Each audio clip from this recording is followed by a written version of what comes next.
Hey everybody, Coach Mark here at Evolve Training Center with another theme of the month.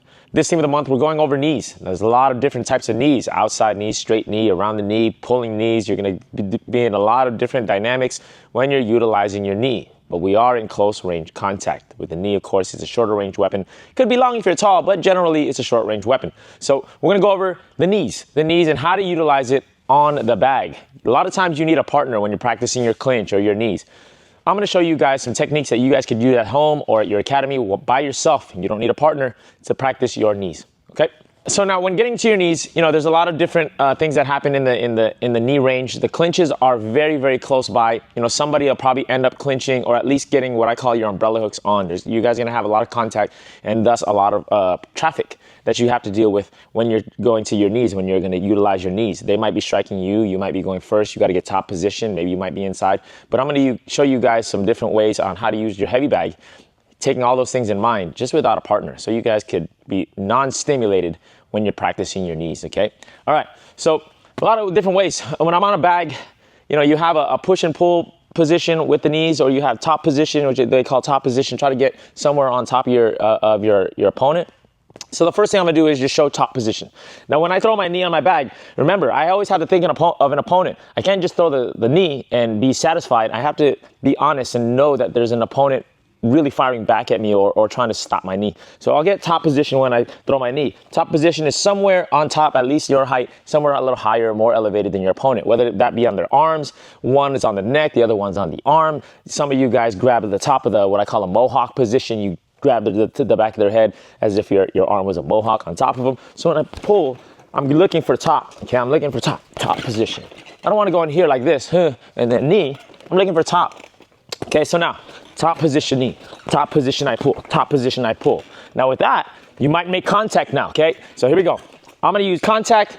Right now I'm using a pushing action, knee, okay? So when I push that bag a little bit, it's gonna give me a little bit of pressure, okay? My opponent's trying to hate on me. Uh-oh, I'm just gonna make them impale themselves on me. Just like that, and putting my foot down. Sometimes you might get top position with one arm or two and be pulling towards you, as in a skip knee. Pulling towards you. I pull towards me and I thrust my knee in. I pull towards me and I thrust my knee in. So I have a push and a pull. Two arms, one arm. Here's a one arm push, pull. Maybe I parry off their right hand. So if you're looking at my left hand, I'm gonna parry off their cross. Look for the top position, but look at my hand now. I wanna use that umbrella hook to go on the side of my bag. Now watch, I might not have a lot of grip, as in my like Lego hands. I'm not gonna grip this thing, but I do have a little bit of action. Enough to pull on that bag. And when I do it, I can pull using my umbrella hooks. That's the beauty about a bag. It's not gonna hit you back, but you can still practice how to generally place your arms on your opponent or your umbrella hooks on your opponent to deliver a knee. Okay, technique one. All right. Technique one, push. Okay, all right, technique number one. I'm gonna show you guys how to use a pushing sensation on your bag, okay? Maybe sometimes your opponent is aggressive to get to the clinch. You don't have the other weapons. You don't have your teeps, obviously. You don't have your round kicks. Edit that shit out. Yeah, I got you. The space is too close between you and your opponent, so your longer range weapons are no longer valid. So with that being said now, sometimes on the bag, I might need to push my opponent. But my opponent is not just going away just because I push them. They're hating. They're coming in at me. So what I'll do is I'll put either one hand or two. One hand or two. Now, if you notice my bag, I'm pushing it off center line. That means it's giving me some pressure. It's giving me some pressure. So with that, now I have to brace my body.